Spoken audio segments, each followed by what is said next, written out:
अगर आप भी यूपीआई का इस्तेमाल करते हैं तो आपके लिए एक बुरी खबर है। जल्दी ही आपको यूपीआई पेमेंट ऐप का इस्तेमाल करने के लिए फीस चुकानी पड़ सकती है और गूगल पे इसकी शुरुआत भी कर चुका है। ऐसे में आपके लिए जानना ज़रूरी है कि क्यों अब यूपीआई महंगा पड़ सकता है, ये फीस लगाने के पीछे वजह क्या है और आपको कितनी फीस चुकानी पड़ सकती है। इन सभी सवालों का हम जवाब देंगे, वीडियो में लास्ट तक बने रहिएगा। पहले तो ये जान लेना ज़रूरी है कि आज के समय में यूपीआई हर किसी की ज़िंदगी का एक अहम हिस्सा बन चुका है। सब्जी लेनी हो या फिर कपड़े, बिजली का बिल भरना हो या फिर मूवी टिकट बुक करनी हो, हर जगह यूपीआई का इस्तेमाल हो रहा है। अगर देखा जाए तो एक व्यक्ति रोजाना औसतन 60 से 80% लेन देन यूपीआई से ही करता है। यूपीआई लेन देन के मामले में भारत नए रिकॉर्ड भी बना रहा है।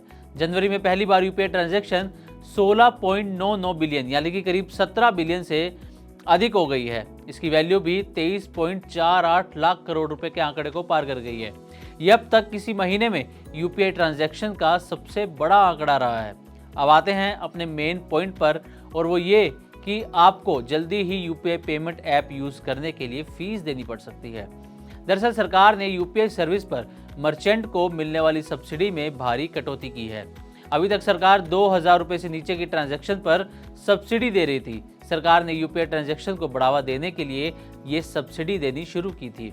हर साल पर्सन टू मर्चेंट ट्रांजैक्शन के लिए सरकार पर करीब 12,000 करोड़ रुपए का बोझ आता है। ऐसे में सरकार ने सब्सिडी में कटौती करना शुरू कर दिया है। फाइनेंशियल ईयर 24 में सब्सिडी 2,484 करोड़ रुपए से घटाकर फाइनेंशियल ईयर 25 के लिए 2,000 करोड़ रुपए और फाइनेंशियल ईयर 26 के लिए और भी कम 437 करोड़ रुपए कर दी है। इसमें भारी गिरावट देखी जा रही है, लिहाजा कंपनियां अब इसे ग्राहकों से वसूलने की तैयारी कर रही हैं। मीडिया रिपोर्ट्स के मुताबिक इसकी शुरुआत गूगल पे कर चुका है और ट्रांजैक्शन फीस वसूलनी भी शुरू कर दी है। गूगल पे ने डेबिट कार्ड पर 0.5% और क्रेडिट कार्ड पर 1% फीस लगा दी है। रिपोर्ट्स में ये भी दावा किया जा रहा है कि पेटीएम और फोन पे ने भी mobile recharge, credit card payment के लिए फीस लेना शुरू कर दिया है। हालांकि बैंक अकाउंट से लिंक्ड यूपीआई ट्रांजैक्शन फिलहाल फ्री हैं, लेकिन अगर सरकार इसी तरह सब्सिडी में लगातार कटौती करती है तो आम लोगों के लिए यूपीआई से पेमेंट करना महंगा हो जाएगा।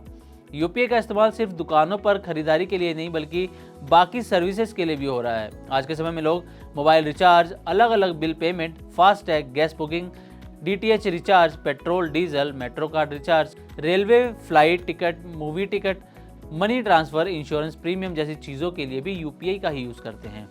दरअसल पिछले कुछ साल में यूपीआई ने भारत में डिजिटल ट्रांजैक्शन को पूरी तरह से बदल दिया है। देश भर में 80% रिटेल पेमेंट इसी के जरिए किए जाते हैं। FY 23-24 में टोटल ट्रांजैक्शन की मात्रा 131 बिलियन से ज़्यादा थी, जिसकी वैल्यू 200 लाख करोड़ रुपए से अधिक आंकी गई थी।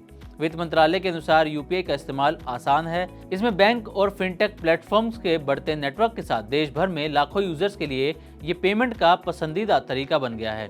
तो अगर आप भी यूपीआई से पेमेंट करते हैं तो हो सकता है कि सब्सिडी में कटौती की वजह से यूपीआई पेमेंट करना महंगा हो जाए। आने वाले दिनों में इसका असर भी देखने को मिल सकता है। तो उम्मीद है कि यूपीआई के इस नए अपडेट को लेकर आपको हमारी ये रिपोर्ट पसंद आई होगी।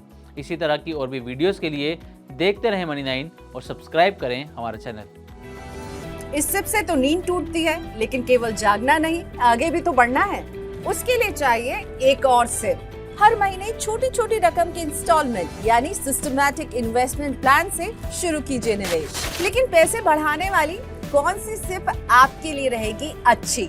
म्यूचुअल फंड सिप से जुड़े हर सवाल का जवाब मेरी सिप मेरा सवाल।